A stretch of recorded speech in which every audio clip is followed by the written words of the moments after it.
여러분, 오늘도 친구 모임에 다녀오셨나요? 집에 돌아와 문을 닫는 순간 왠지 모르게 가슴 한쪽이 텅 빈 것 같진 않으셨습니까?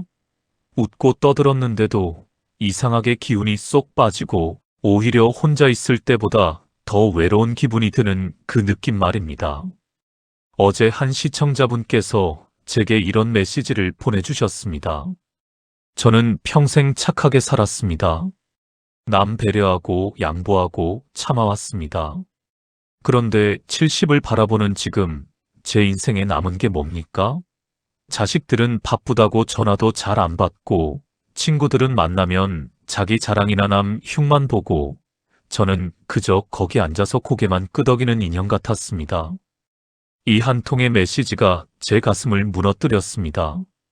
왜냐하면 이것이 한 사람만의 이야기가 아니기 때문입니다. 수많은 어르신들의 공통된 아픔이었습니다. 착한 사람이라는 칭찬 뒤에 숨겨진 깊은 외로움과 상실감, 그리고 말할 수 없는 후회들 말입니다. 2026년 오늘, 우리는 역사상 가장 오래 사는 세대가 되었습니다. 100세 시대라는 말이 이제는 먼 미래가 아닙니다. 그런데 문제는 이겁니다. 우리는 오래 살 준비는 했지만 어떻게 살 것인가에 대한 준비는 하지 못했습니다. 특히 우리 세대는 평생을 남을 위해 살아왔습니다. 자식을 위해, 가족을 위해, 나라를 위해 헌신했습니다. 그것이 우리의 자랑이었고 보람이었습니다. 하지만 솔직히 고백하겠습니다. 그 착함이 이제는 우리 노후를 좀먹는 독이 되어가고 있습니다. 잠깐 채널을 돌리지 마십시오. 제가 왜 이런 불편한 이야기를 꺼내는지 끝까지 들어주시기 바랍니다. 여러분의 남은 인생이 달려있는 문제입니다. 그리고 이 영상이 도움이 되셨다면 구독과 좋아요, 알림 설정 꼭 부탁드립니다. 여러분의 노후를 위해 편한 노년이 늘 함께하겠습니다. 지난주 만난 72살 정씨 어르신 이야기입니다. 이분은 평생 공무원으로 성실하게 일하셨고 퇴직금으로 받은 2억 원을 자식들에게 나눠주셨습니다. 애들 집 장만하는데 보태라고 말입니다. 그런데 그로부터 3년이 지난 지금 이분은 월세 30만 원짜리 고시원에서 홀로 살고 계십니다. 자식들은 바쁘다며 명절에도 얼굴 보기 힘듭니다. 전화를 하면 아버지, 지금 회의 중이에요 라는 말만 돌아옵니다. 제가 착했던 게 잘못입니까? 그분이 떨리는 목소리로 물으셨을 때 저는 뭐라 대답해야 할지 몰랐습니다. 잘못이 아닙니다. 절대 잘못이 아닙니다. 하지만 지혜롭지 못했던 것은 사실입니다. 착한 것과 현명한 것은 다릅니다. 자식을 사랑하는 것과 내 노후를 포기하는 것은 완전히 다른 문제입니다. 여러분, 우리가 배운 유교 문화에서는 늘 희생이 미덕이었습니다. 부모는 자식을 위해 모든 걸 내어주는 것이 당연했고 그것이 사랑의 증거라고 배웠습니다. 하지만 2026년 지금 세상은 완전히 바뀌었습니다. 우리 자식 세대는 개인주의 시대에 살고 있습니다. 그들에게 부모의 희생은 고마운 일이 아니라 당연한 것이 되어버렸습니다. 서울대 노년학과에서 2025년에 발표한 충격적인 연구 결과가 있습니다. 자식에게 재산을 미리 증여한 부모와 그렇지 않은 부모를 10년간 추적 조사했더니 재산을 미리 넘긴 부모들의 우울증 발병률이 3.2배나 높았고 자식과의 연락 빈도는 오히려 절반으로 줄어들었다는 겁니다. 왜 그럴까요? 아이러니하게도 인간은 받을 게 남아있는 사람에게 더 친절합니다. 냉정하지만 이것이 현실입니다. 그렇다면 우리는 어떻게 해야 할까요? 자식을 사랑하지 말라는 겁니까? 천만에요. 사랑하되 현명하게 사랑해야 한다는 겁니다. 내가 살아있을 동안 내 경제적 주도권은 절대 놓지 말아야 합니다. 그것이 자식을 위하는 일이기도 합니다.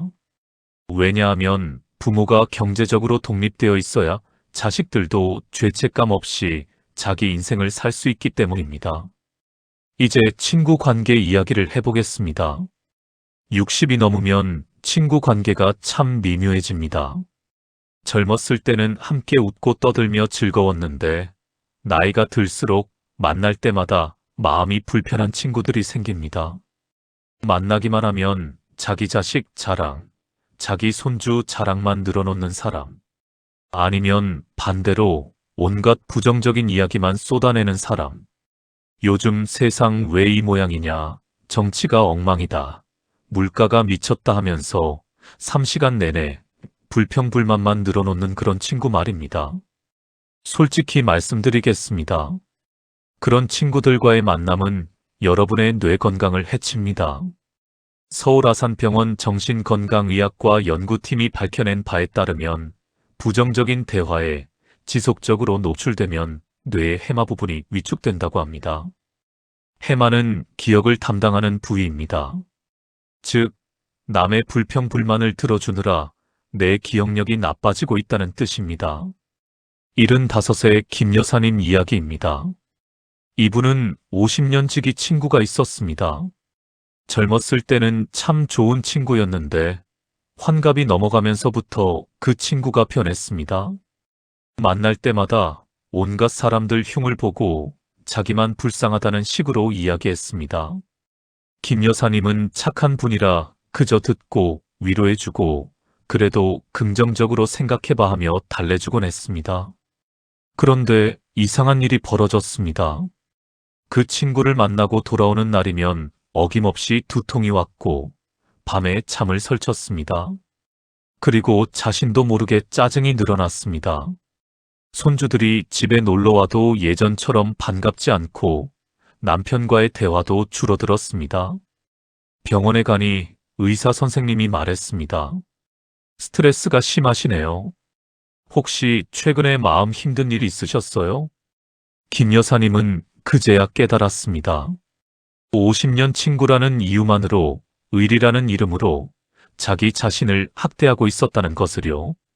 그 친구는 김 여사님을 친구로 대한 게 아니라 감정 쓰레기통으로 사용하고 있었던 겁니다.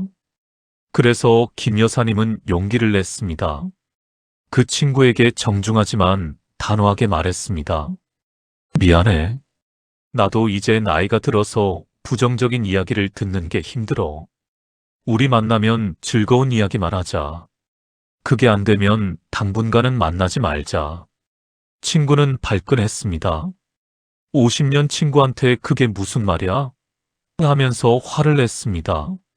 하지만 김 여사님은 흔들리지 않았습니다. 그로부터 6개월이 지났습니다.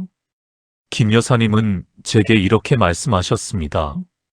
제 인생에서 가장 잘한 결정이었어요. 두통도 사라지고 잠도 잘 오고 무엇보다 마음이 편안해졌어요. 50년 우정이 아깝긴 했지만 내 남은 20년이 더 소중하다는 걸 깨달았어요.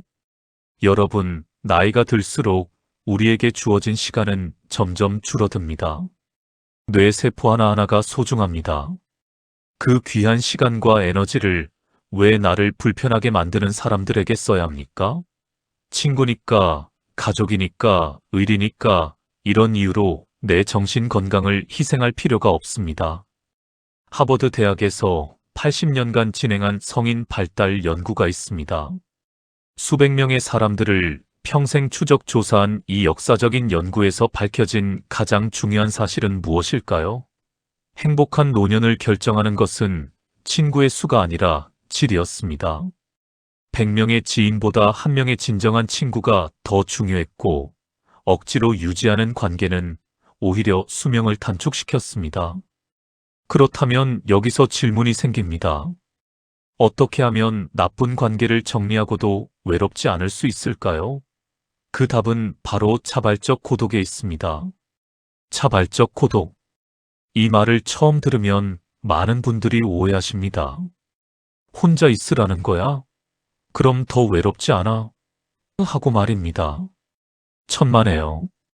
자발적 고독과 외로움은 완전히 다릅니다. 외로움은 내가 원하지 않는데 혼자 있는 상태입니다. 하지만 자발적 고독은 내가 선택한 나를 위한 시간입니다. 서울대 심리학과에서 2024년에 발표한 연구에 따르면 하루에 최소 1시간 이상 자발적으로 혼자만의 시간을 갖는 노인들의 인지 기능이 그렇지 않은 노인들보다 40%나 높았다고 합니다. 왜일까요? 혼자 있는 시간에 우리 뇌는 정리 작업을 합니다. 하루 종일 받아들인 정보들을 정리하고 기억을 저장하고 창의적인 생각을 할 수 있게 됩니다. 반대로 끊임없이 누군가와 함께 있으면서 그들의 이야기를 들어야 하고 반응해야 하고 신경 써야 한다면 우리 뇌는 지칩니다.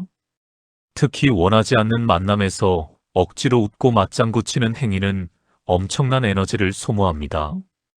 이것을 심리학에서는 감정 노동이라고 부릅니다.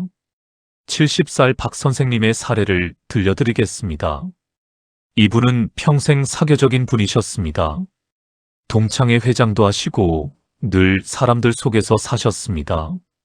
그런데 65살쯤 되셨을 때부터 이상한 증상이 나타났습니다. 사람들을 만나고 나면 사흘 동안 기운이 없고 아무것도 하기 싫어졌습니다. 병원에 가봤더니 의사 선생님이 말했습니다. 사회적 번아웃입니다. 너무 많은 사람을 만나시네요. 박 선생님은 충격을 받았습니다. 평생 사람들과 어울리며 살았는데 이제는 그것도 못한단 말인가 하고 생각했습니다. 하지만 의사 선생님의 조언에 따라 한 달간 실험을 해보기로 했습니다. 모든 모임을 취소하고 오직 혼자만의 시간을 가져보기로 한 겁니다. 처음 일주일은 참 힘들었습니다. 뭘 해야 할지 몰라서 그저 TV만 봤습니다. 그런데 2주일째 되니까 조금씩 변화가 생겼습니다. 50년 전에 배웠던 하모니카가 생각나서 먼지 쌓인 악기를 꺼냈습니다. 처음엔 소리도 제대로 안 났지만 며칠 연습하니 옛날 기억이 되살아났습니다. 3주일째 되자 박 선생님은 완전히 다른 사람이 되었습니다. 아침에 일어나면 설레는 마음으로 하루를 시작했습니다. 오늘은 어떤 곡을 연습할까? 하모니카 연습이 끝나면 동네 공원을 천천히 걷고 벤치에 앉아서 하늘을 바라보며 그저 아무 생각 없이 멍하니 있는 시간이 그렇게 좋을 수가 없었습니다. 한 달 후 병원에 갔더니 의사 선생님이 놀라워했습니다. 혈압이 정상으로 돌아왔고 불면증도 사라졌고 무엇보다 표정이 살아났다고 했습니다. 박 선생님은 제게 이렇게 고백하셨습니다. 저는 평생 함께 있어야 행복하다고 믿었어요. 하지만 그건 착각이었어요. 진짜 행복은 혼자서도 충만할 수 있을 때 오는 거더라고요. 2026년 지금 우리에게는 놀라운 도구들이 있습니다. 인공지능과 대화할 수도 있고 유튜브로 전 세계의 지식을 배울 수도 있습니다. 스마트폰 하나면 언제든지 원하는 사람과 연결될 수 있습니다. 억지로 마음 맞지 않는 사람들과 시간을 보낼 필요가 없다는 뜻입니다. 그런데 여기서 중요한 점이 하나 있습니다. 자발적 고독이 좋다고 해서 모든 관계를 끊으라는 게 아닙니다. 진짜 나를 위하는 사람, 함께 있으면 마음이 편안한 사람, 서로 에너지를 주고받을 수 있는 사람들과의 관계는 오히려 더 깊게 만들어야 합니다. 문제는 의무감으로 유지하는 관계입니다. 친구니까 만나야지, 친척이니까 연락해야지, 이런 해야지로 시작하는 관계들 말입니다. 이런 관계들이 우리의 에너지를 빼앗고 우울하게 만들고 결국 노후의 질을 떨어뜨립니다. 그렇다면 이제 구체적으로 어떻게 해야 할까요? 어떻게 하면 상대방의 기분을 상하게 하지 않으면서도 나를 지킬 수 있을까요? 그 실천 방법들을 지금부터 하나하나 알려드리겠습니다. 먼저 거절하는 법을 배워야 합니다. 우리 세대는 노노라는 말을 하는 훈련을 받지 못했습니다. 특히 여성 어르신들은 더 그렇습니다. 평생을 그래, 알았어 하며 살아왔습니다. 하지만 이제는 달라져야 합니다. 거절은 상대방을 미워해서 하는 게 아닙니다. 나를 지키기 위해서 하는 겁니다. 68살 최 여사님의 사례입니다. 이분은 매주 목요일마다 친구들과 등산을 갔습니다. 20년을 함께한 등산 모임이었습니다. 그런데 작년에 무릎이 안 좋아지면서 등산이 힘들어졌습니다. 의사 선생님도 등산을 자제하라고 했습니다. 하지만 최 여사님은 차마 친구들에게 말을 못했습니다. 20년을 함께 했는데 내가 빠지면 분위기 깨지지 않을까? 친구들이 섭섭해하지 않을까? 결국 무릎 통증을 참으면서 억지로 등산을 다녔습니다.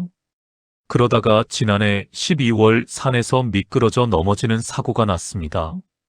다행히 크게 다치진 않았지만 병원에 실려갔을 때 의사 선생님이 호되게 야단쳤습니다. 무릎이 이렇게 안 좋은데 왜 등산을 하세요? 이러다 큰일 나요. 그때 최 여사님은 깨달았습니다. 친구들 눈치 보느라 내 몸을 망치고 있구나 하고 말입니다. 퇴원 후 친구들에게 조심스럽게 말했습니다. 미안해. 나 무릎이 안 좋아서 이제 등산은 못할 것 같아. 대신 다른 걸로 만나자. 친구들의 반응이 어땠을까요? 최 여사님이 걱정했던 것과는 달리 친구들은 오히려 이해해 주었습니다. 그럼 우리 등산 대신 카페에서 만나자, 아니면 공원 산책은 어때? 하면서 대안을 제시해 주었습니다. 진짜 친구라면 내가 힘들어하는 걸 이해해 줍니다. 만약 이해해 주지 않는다면 그건 친구가 아닙니다. 거절할 때는 이렇게 말하면 됩니다. 미안해. 요즘 건강이 안 좋아서, 또는 미안해. 이제는 나를 위한 시간이 좀 필요해서, 이렇게 나를 주어로 해서 이야기하면 됩니다. 너는 이래서 싫어.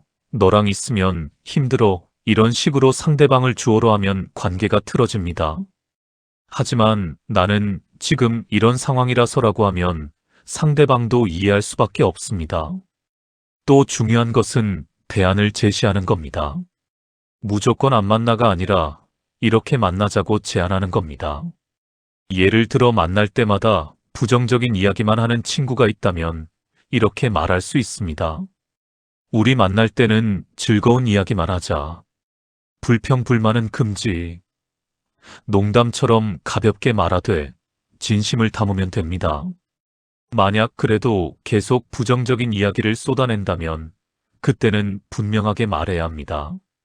미안하지만 나는 이제 그런 이야기 듣는 게 힘들어. 내 마음 건강을 위해서 당분간은 연락 안 할게.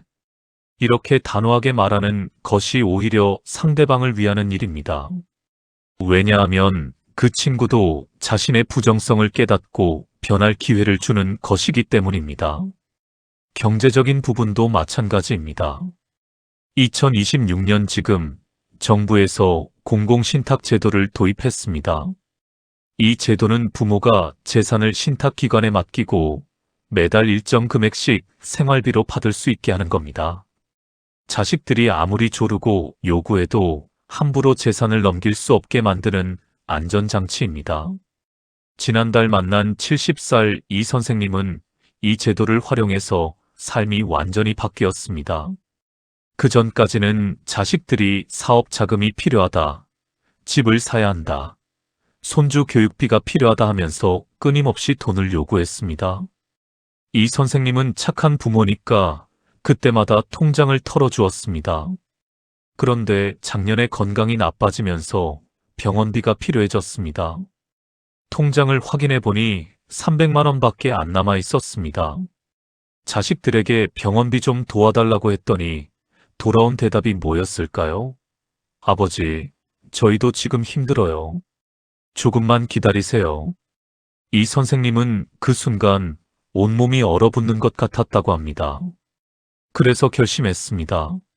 남은 재산을 공공신탁에 맡기고 매달 200만 원씩 생활비로 받기로 했습니다. 자식들은 발끈했습니다. 아버지가 저희를 못 믿으세요? 하면서 섭섭해했습니다.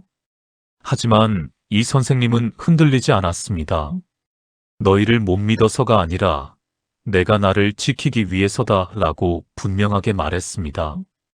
그로부터 6개월이 지났습니다. 이 선생님은 제게 이렇게 말씀하셨습니다. 이상하게 자식들이 오히려 더 자주 연락해요. 전에는 돈 달라고 할 때나 연락했는데 이제는 그냥 안부를 물어봐요. 그리고 저도 마음이 편해졌어요. 내가 언제까지 도와줄 수 있을까 하는 불안감이 사라졌어요. 이것이 바로 지혜로운 이기심입니다. 내가 경제적으로 안정되어 있어야 자식들도 편합니다. 부모가 불안하면 자식들도 불안합니다. 반대로 부모가 당당하고 독립적이면 자식들도 죄책감 없이 자기 삶을 살 수 있습니다. 증여세법도 2025년에 개정되었습니다. 예전에는 부모가 자식에게 재산을 넘길 때 세금 혜택이 많았습니다. 하지만 이제는 살아있는 동안 재산을 보유하고 있을 때 오히려 세금 혜택이 더 큽니다. 정부도 알고 있는 겁니다. 노인들이 재산을 성급하게 넘기다가 노후 빈곤에 빠지는 사례가 너무 많다는 것을요. 그러니 여러분, 자식이 아무리 조르고 때를 써도 흔들리지 마십시오. 엄마, 지금 집값이 오르고 있어요. 빨리 사야 해요. 이런 말에 넘어가서는 안 됩니다. 그래. 그럼 네가 은행 대출 받아서 사. 엄마 돈은 엄마 노후 자금이야. 이렇게 단호하게 말할 수 있어야 합니다. 혹시 이렇게 생각하시는 분도 계실 겁니다. 그렇게 하면 자식들이 나를 이기적인 부모라고 생각하지 않을까? 괜찮습니다. 처음에는 섭섭해할 수도 있습니다. 하지만 시간이 지나면 이해합니다. 그리고 오히려 존경하게 됩니다. 왜냐하면 당당한 부모, 자기 인생의 주인으로 사는 부모의 모습이 훨씬 멋있기 때문입니다. 반대로 자식들에게 다 퍼주고 의지하며 사는 부모를 어떻게 생각할까요? 솔직히 말하면 불쌍하게 봅니다. 존경하지 않습니다. 이것이 냉정한 현실입니다. 이제 우리가 어디에 시간과 에너지를 써야 할지 이야기해 보겠습니다. 나쁜 관계를 정리하고 경제적 주도권을 지켰다면 이제 남은 것은 무엇일까요? 바로 나 자신입니다. 65살 강 여사님의 이야기입니다. 이분은 평생을 남을 위해 살았습니다. 시집 식구 뒷바라지, 남편 내조, 자식 뒷바라지로 일생을 보냈습니다. 그러다가 60살에 남편이 세상을 떠났습니다. 갑자기 혼자가 된 겁니다. 자식들은 각자 결혼해서 독립했고 강 여사님은 텅 빈 집에 홀로 남았습니다. 처음 1년은 정말 힘들었습니다. 뭘 해야 할지, 어떻게 살아야 할지 몰랐습니다. 50년을 누군가를 위해 살았는데 이제 나를 위해 살라니 방법을 모르는 겁니다. 우울증이 왔고 병원 신세를 지기 시작했습니다. 그러던 어느 날 손녀가 스마트폰을 선물했습니다. 할머니, 이거로 유튜브 보세요. 재미있어요 하면서 말입니다. 강 여사님은 처음엔 시큰둥했습니다. 나이 먹은 사람이 무슨 유튜브야 하면서요. 하지만 심심해서 이것저것 눌러보다가 우연히 캘리그라피 영상을 보게 됐습니다. 붓으로 글씨를 쓰는 그 영상을 보는데 가슴이 두근거렸습니다. 어릴 적 서예를 배웠던 기억이 났습니다. 그때는 부모님이 강제로 시켜서 했었는데 지금 보니 참 아름다웠습니다. 강 여사님은 다음날 바로 문방구에 가서 붓과 먹을 샀습니다. 처음엔 손이 떨려서 제대로 쓸 수도 없었습니다. 하지만 유튜브로 하루에 1시간씩 연습했습니다. 한 달이 지나자 조금씩 글씨가 나아졌습니다. 석 달이 지나자 제법 모양이 갖춰졌습니다. 6개월이 지나자 손녀가 할머니, 이거 인스타에 올려도 돼요? 하면서 사진을 찍어갔습니다. 그리고 1년 후 강 여사님은 동네 문화센터에서 캘리그라피 강사가 되었습니다. 66살의 나이에 새로운 인생이 시작된 겁니다. 이제 강 여사님의 하루는 설렙니다. 아침에 일어나면 오늘은 어떤 글귀를 써볼까 하면서 기대가 됩니다. 수강생들이 선생님, 글씨 정말 아름다워요 하면 뿌듯합니다. 강 여사님은 제게 이렇게 말씀하셨습니다. 나는 66년을 살았지만 진짜 내 인생은 지금부터인 것 같아요.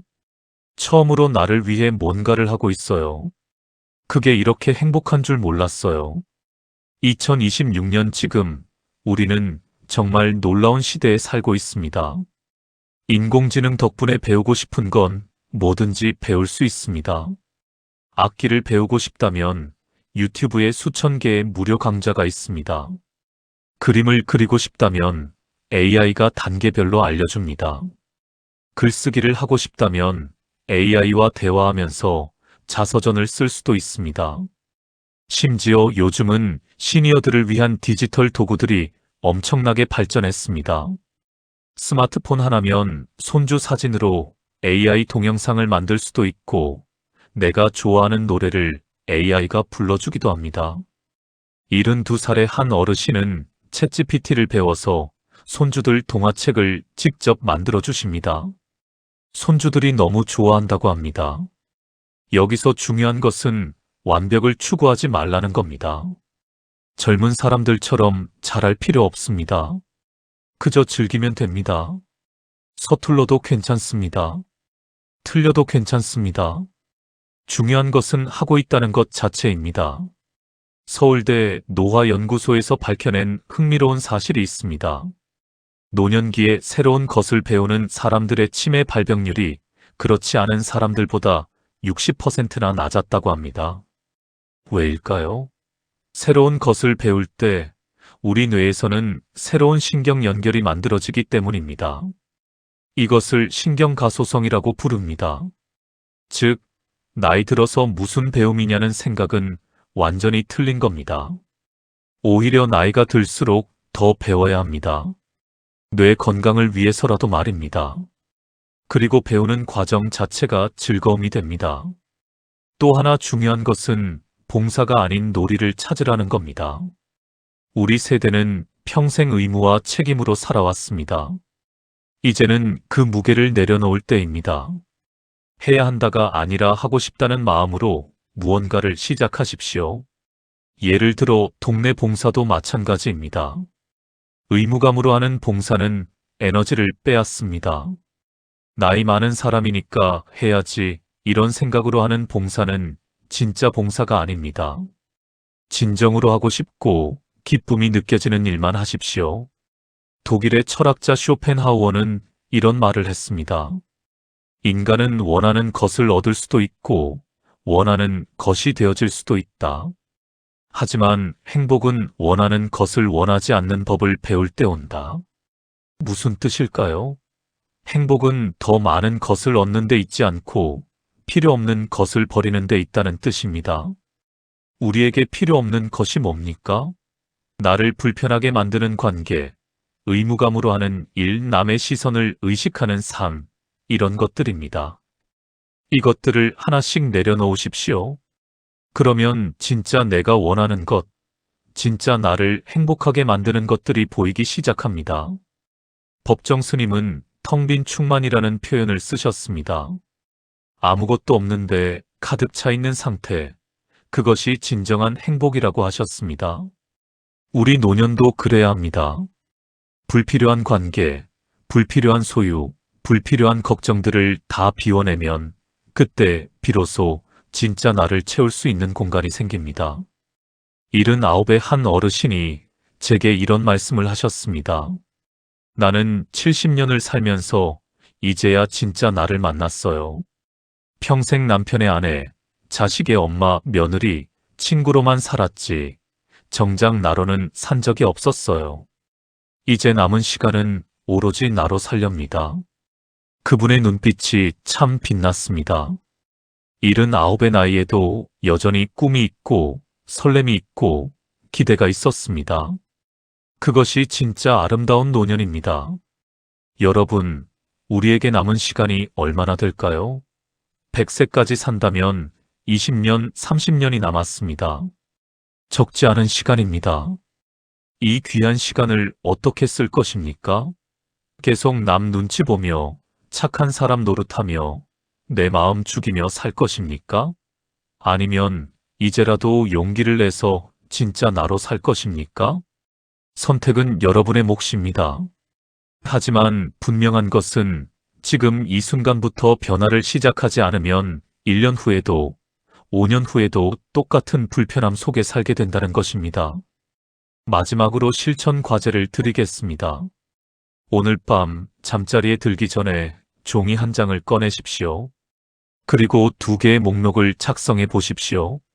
첫 번째 목록, 나를 불편하게 만드는 것들 마이너스 사람일 수도 있고, 습관일 수도 있고, 의무감일 수도 있습니다. 솔직하게 적어 보십시오. 두 번째 목록, 내가 정말 하고 싶은 것들 마이너스 돈이 들든 안 들든, 가능하든 불가능하든 상관없습니다. 그저 마음속 깊은 곳에서 하고 싶었던 것들을 적어 보십시오. 그리고 내일부터 첫 번째 목록에 있는 것들을 하나씩 줄여나가고 두 번째 목록에 있는 것들을 하나씩 시작해 보십시오. 작은 것부터요. 거창할 필요 없습니다. 예를 들어 부정적인 친구와의 연락을 줄인다. 마이너스 이번 주부터 전화가 와도 바로 받지 말고 시간 날 때 짧게 답장만 한다. 이런 식으로 작은 변화부터 시작하는 겁니다. 그리고 하모니카를 배운다. 마이너스 오늘 인터넷으로 하모니카 한 대를 주문한다. 내일 유튜브에서 초보자 강좌를 찾아본다. 이렇게 작은 행동부터 시작하는 겁니다. 변화는 하루아침에 일어나지 않습니다. 하지만 작은 결심과 작은 행동이 쌓이면 1년 후에는 완전히 다른 사람이 되어 있을 겁니다. 인생의 마지막 주인공은 결국 나 자신입니다. 남들이 뭐라고 하든, 자식들이 뭐라고 하든, 이제는 나를 중심에 놓고 살아야 합니다. 그것이 이기적인 게 아닙니다. 그것이 바로 품격 있는 개인으로 사는 길입니다. 착한 사람이라는 가면을 벗으십시오. 그 무거운 짐을 내려놓으십시오. 그리고 당당하게, 떳떳하게, 나답게 사십시오. 그것이 우리가 누려야 할 노년의 특권입니다. 여러분은 충분히 헌신했습니다. 충분히 희생했습니다. 충분히 착하게 살았습니다. 이제는 여러분 자신을 위해 살 자격이 있습니다. 아니, 의무가 있습니다. 오늘 이 영상이 여러분에게 작은 용기가 되기를 바랍니다. 그리고 댓글로 여러분의 이야기를 들려주십시오. 올해 꼭 끊어내고 싶은 관계나 습관은 무엇인가요? 또는 이제 시작하고 싶은 나만의 꿈은 무엇인가요? 여러분의 솔직한 이야기를 나눠주시면 그것이 또 다른 누군가에게 용기가 될 것입니다. 편한 노년 채널은 앞으로도 여러분의 품격 있는 노후를 위해 계속해서 좋은 내용을 전해드리겠습니다. 구독과 좋아요, 알림 설정 부탁드립니다. 여러분, 오늘부터 새로운 시작입니다. 착한 사람이 아닌 행복한 사람으로 살아가십시오. 편안한 노년, 편한 노년이 함께하겠습니다. 감사합니다.